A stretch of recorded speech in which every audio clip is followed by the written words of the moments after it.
All right, yogis, this is Yoga by Paige, and I am back with more drills and skills to help you with your headstands. I've had a number of requests on just exactly how to get in headstands, how to feel good and supported here, so that's what I would like to cover with you. You might notice that I went and grabbed a couple of more blocks. These might be handy, especially if you are still new to headstand and you are just working on your entry. This can be a really nice little shelf for your shoulders so that you can work on this. So have those handy if you want, and I'm going to talk a little bit of the mechanics first. So our headstand mechanics come from our chaturanga mechanics, especially the tripod headstand, which for some students can be a little bit more accessible. In the Ashtanga yoga system, the sirsasana, the forearm headstand version, is actually taught first, but I have seen more students actually have more success with the tripod variation, and I'll show you both of those options today so that you can begin playing with those. So tripod headstand, the orientation of the arms is in this 90 degree, right? So you're kind of with the elbows down, the hands down here, you're creating a 90 degree angle with the arms, and your head is really creating like that third portion of this tripod, right? So you've got hand, and the crown of your head. And so what is often forgotten and what can be really scary sometimes about headstanding is the amount of pressure that gets put on the cervical spine. So one way we can alleviate this is just by identifying where the crown of the head is. So I like to think about finding the heel of the hand, placing it right where your third eye or between your eyebrows would be, and then curling the hands up to the top of your head. And it's usually right about where the middle finger goes. That's usually the crown of your head. And I'll have my students kind of press down on that so you get a pretty firm idea of just how much weight that can take, and it actually doesn't feel too bad. So that's where the crown of your head is, and that's the part of your head that you are trying to get down. This also should be, if you were to draw a straight line up from the cervical spine, where that would kind of end, so that we're not putting some disproportionate pressure on those discs. That make sense? So we've got the crown of our head, and that's what we're reaching down. Sometimes I see students on their forehead, or they're even kind of like on the hairline, and it just creates some bad angles through the neck. Now, that's not necessarily something that you have to be scared of. It's more something that you should be aware of. And if you ever feel that you need discomfort, pain, tingling, numbing, of course, just back off and come right out of it. And make sure you're practicing your headstand under supervision so somebody can actually help you. So there's my spiel. Make sure you take care of yourself here. And now let's just bring the arms out in front of us. I talked a little bit about this in some of my other drills and skills videos. We want to set the shoulder girdle strength. So I like this kind of mantra, if you will. You bring the hands out in front of you, you hug the upper arm bones in, you push the ground away, squeeze those hands together, broaden your chest. And so what this does is it gets the front of the chest, the back of the chest, or the upper back, right? The wrapping around underneath the shoulder girdle really strong and active, so that we're not just relying on small muscles, but everything is recruited here for this arm balance. The next thing I like to do when I'm first teaching headstand, particularly tripod headstand, is have my students come into a tabletop position. So when you're here in your tabletop position, this is a great place to kind of hug, push, squeeze, broaden, get that shoulder girdle active. And then I like to think about drawing the hands back about halfway. And where your hands were, that's where your head's gonna go. So as you draw your hands back halfway, kind of mark that on your mat, and then tuck your chin into your chest so that you can find the crown of your head connection to the mat. And when you set up here, your knees will still be on the ground. You might notice that there is something close to a 90 degree bend in those elbows. And you may have lost that hug, push, squeeze, broaden. Most of us do here. So we're gonna do that again. So hug the shoulders back. Push the ground away. And as you push the ground away with your hands, you might feel less pressure on your head. That's key here. Then squeeze the elbows together. We don't want them to flail out, because that's how you gain the control and protection of your strength. And then broaden through your chest. This will remove some of that rounding and help you stay locked into those shoulders. Once you're here, you can tuck your toes and lift up the hips. And now you feel more pressure on that head, and you can kind of play around with how much you push those hands into the ground. You might also play around where the crown of the head is. And then you can walk those toes in close, close, close, close, close. Feel free to bend the knees as you need to. And maybe you bring one knee to the back of one elbow there, because you've created at a shelf, and then maybe you bring the other knee back and squeeze those toes together. Maybe this is a great place to be. Maybe you're like, oh, I've never done that before. What do I do next? From here, you can start to straighten one leg at a time up towards the ceiling, maybe bringing that other leg up, and ta-da, you are now in your tripod headstand. You can bring both knees down or one knee at a time, and then go ahead and come back down. And a good counter pose for your headstanding is child's pose. This will bring the pressure to the front of your head and relieve anything that you may have felt in that cervical spine. Wrap the arms around so that you can just find some good solid rest there. Sometimes that can be a little bit scary, right? We're going upside down. We don't often do that as we become adults.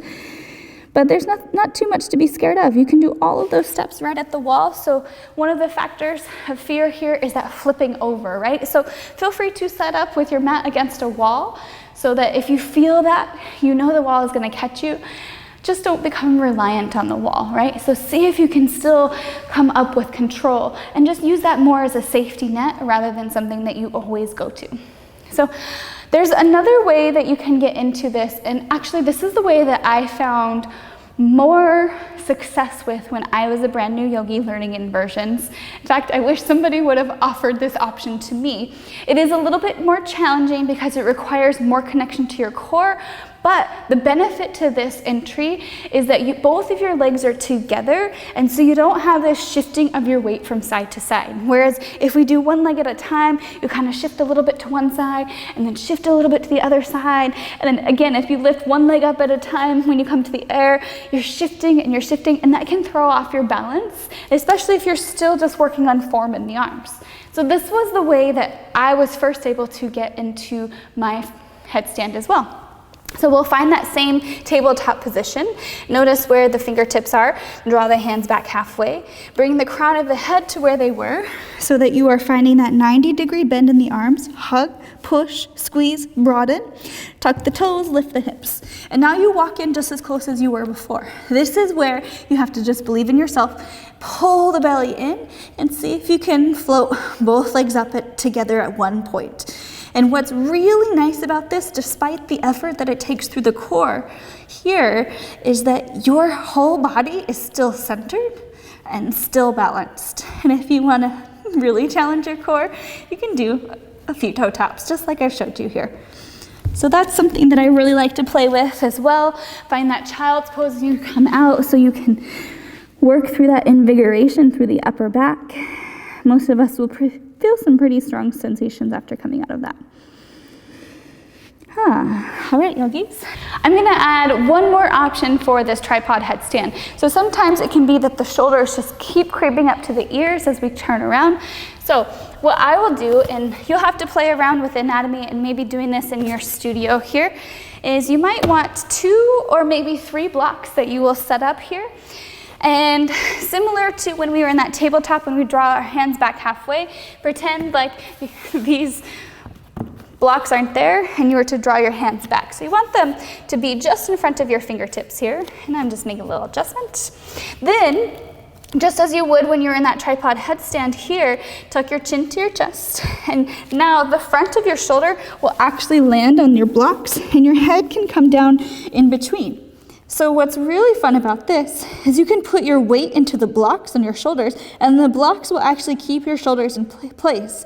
So if you are working on this, even at the wall, it can be really great so that you can start to work up that muscle memory and start to understand where in space your body should be to support and sustain the headstand.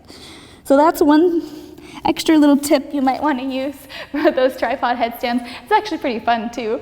It takes all the pressure and it's a nice little stretch or depression for those traps. I hope this is helpful. So those are my 2 favorite ways to get into tripod headstand. Now what I'll do is share with you some tips for the sirsasana version of headstand. This is where you are on your forearms. So some teachers will teach this so that your fingers are interlaced, and that can be nice. because it creates this really strong kind of connection through the elbows. The elbows can't really splay out too far and go away. I personally don't feel good or comfortable there, so what I do is I actually just cup my hands one in front of another and kind of use this point of friction as a reminder to keep my hands together, and that also helps me to keep my elbows locked in too. The trick here when we're coming into the forearm headstand here is that sometimes the elbows do splay out. And once the elbows splay out, you're now losing some of that foundation. So we really want to, I'll show you from the back here, we really want to be able to cup the hands behind the head and then wrap the elbows around so that you're really kind of framing the entire skull here with your arms. Hopefully you guys can see all that. So the setup, otherwise, is nearly the same as our tripod headstand. Now we just start on our forearms. So come into your tabletop here and bring your forearms down. Go ahead and cup your hands, or if you want to try, you can interlace your hands.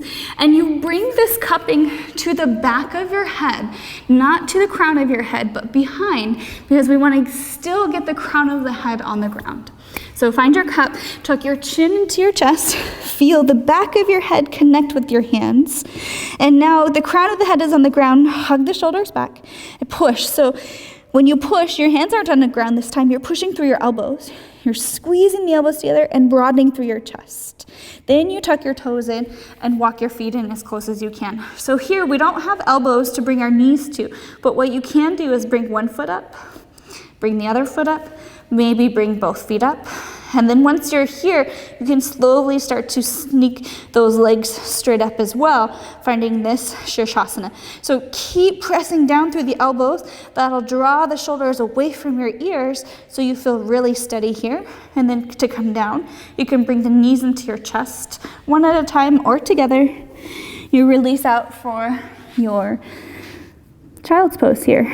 Letting the arms rest down, feeling that invigoration through the head, through the neck, through the shoulders even. And so some students actually find that that's a little bit easier as well, or even to come into that egg shape where you're hugging the knees into your chest. This might be a really great one to set up near the wall. Same concept though, try not to become too reliant on the wall, but maybe set up like a foot away so that if that foot goes behind, you can just tap it and then bring it right back. And then we can apply the same two-leg lift in our forearm stand. Again, this will help with that sense of balance as you are coming up. So what that looks like, again, you come to your forearms. You cup your hands or interlace your fingers. You tuck the chin into your chest, bring the crown of the head down, hug the shoulders back, push the ground away, squeeze the elbows together, broaden your chest, pull the navel in to lengthen the spine, and then tuck your toes. And now walk those toes in as close as you possibly can. And here, pull the navel to your spine, and maybe you start to float both legs up all together at the same time. You might even start to play with how much you push your elbows into the mat so that you actually feel very little pressure. It's like a precursor to forearm stand on the crown of your head. When you're done, you can come right back down, tucking those toes, making your way into your embryo pause. And there you have it, yogis. Some of the common things that I see in this is just the elbow splaying. So you just want to keep those locked in. You want to keep pulling your navel into the spine. And then of course, it's just that scary bit of getting the legs up. So the more that you can hug everything in, the more compact and controlled you'll be, and you can actually tap into your strength. Sometimes when we get upside down, our proprioception of our body and space gets a little bit lost. So it takes a little bit of time to feel comfortable here. Don't be alarmed if you don't get it the first few tries. And again, if you don't feel super comfortable doing this for the first time on your own at home, feel free to go to a studio, find a workshop, and you never know what you might find. Thank you so much for being here. I hope these tips were helpful. And don't forget to subscribe to the channel or follow me on social media at Yoga by Paige everywhere possible. Thank you.